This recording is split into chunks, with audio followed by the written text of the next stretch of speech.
Martyn Davies is a faculty member at GIBS. He is also the chief executive of Frontier Advisory. Dr Martyn Davies, you spend half your life, literally, in China. I do.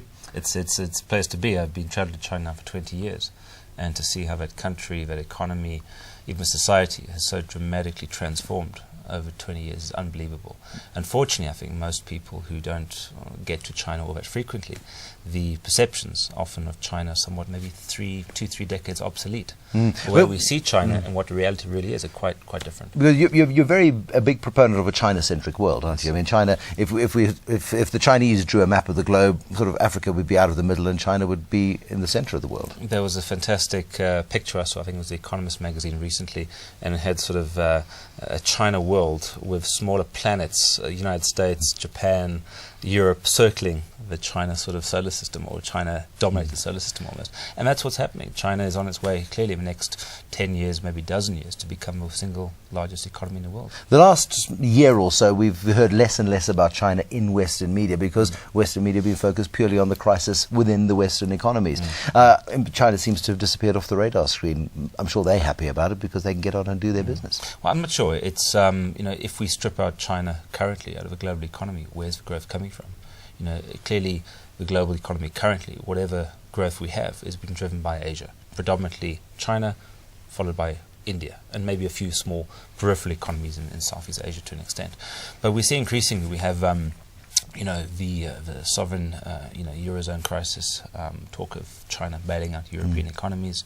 Already 60% of China's foreign exchange reserves, amounting to $3.2 trillion is held in US debt. That's big, they've got a big vested interest in ensuring the US doesn't fall over. They certainly do. It's but however, there's a new force in China, relatively. It's called public opinion.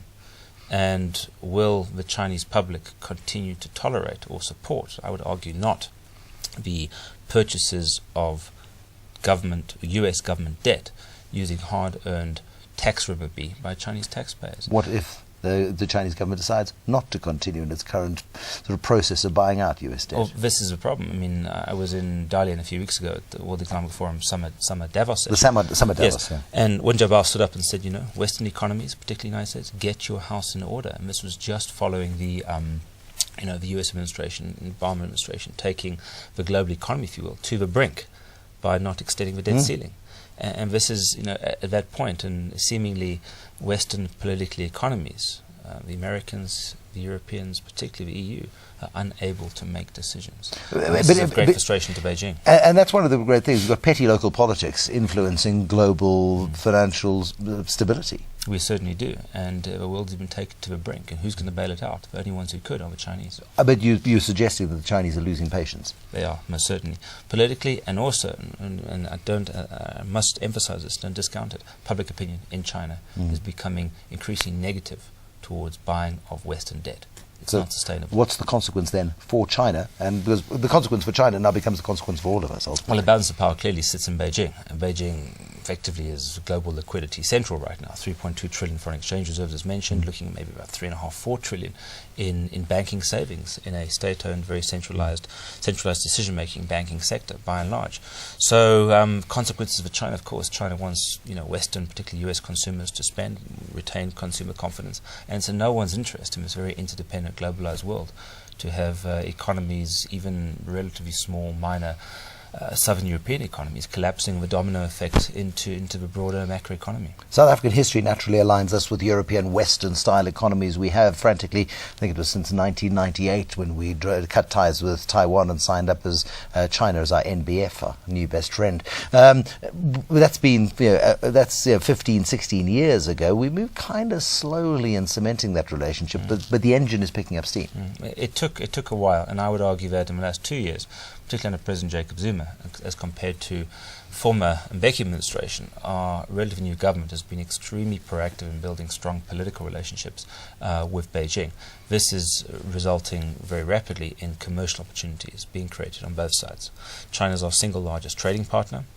as of the last year and a half, 2 years or so. China also now is the single largest foreign investing economy this year into South Africa. This is not just investment into stereotypical resources, into manufacturing as well. It's job creating. And I think increasingly South African corporates have been, this is one of those rare occasions perhaps where politics is ahead of economics. The government is leading the charge, is creating that enabling environment between Beijing and Pretoria, and it's up to our business community, our corporates particularly, to seize that opportunity. I started off by saying you spent half your life in China, and half of that life is spent taking students from GIBS and taking business leaders into China as well. Are you opening their eyes? Are they coming back with a sparkle? Yeah, I mean, I'd spend most of my time working in China, you know, working on behalf of the clients and doing what I do in terms of facilitating commercial flows and whatnot. But I think, as I mentioned earlier, the very often obsolete perceptions in our minds of what China is and what China is all about. The scale is always impressive. The intensity of focus of Chinese corporates is always surprising to most. But above all is people see China through often an overly politicized lens. It's kind of hard not to, though, sometimes. Well, I mean, as an outsider looking in, it's a little bit like the Roy Ghaffar of the 1980s. We shouldn't believe the labels in China. Yeah. Don't believe the labels. I think what China has done effectively, and it's shown it through the last, should we say, 10, 12 years, is Asian financial crisis. The bulwark of stability in Asia was China. We had emerging market crisis, turn of the century. China, again, incredibly stable, strong growth, 9-10% through that crisis. We had SARS, the regional spread of disease back in 2003. Again, China, rock solid. Now we have the biggest crisis of all, and China's still punching at 9% growth. It's become a crisis-resistant economy. How has it done that? It's done it through an extremely effective public sector management structure. And that's not about the system of government, but rather a public sector key performance indicator for government bureaucrats, management system. That is the foundation of China's success. And I will leave with one comment. I don't expect you to respond to it. Maybe we should send our public sector over for training into China. I think we're seeing a small comment on that. We see every year thousands of Chinese government officials travel to JF Kennedy School at Harvard. The most popular students are Chinese.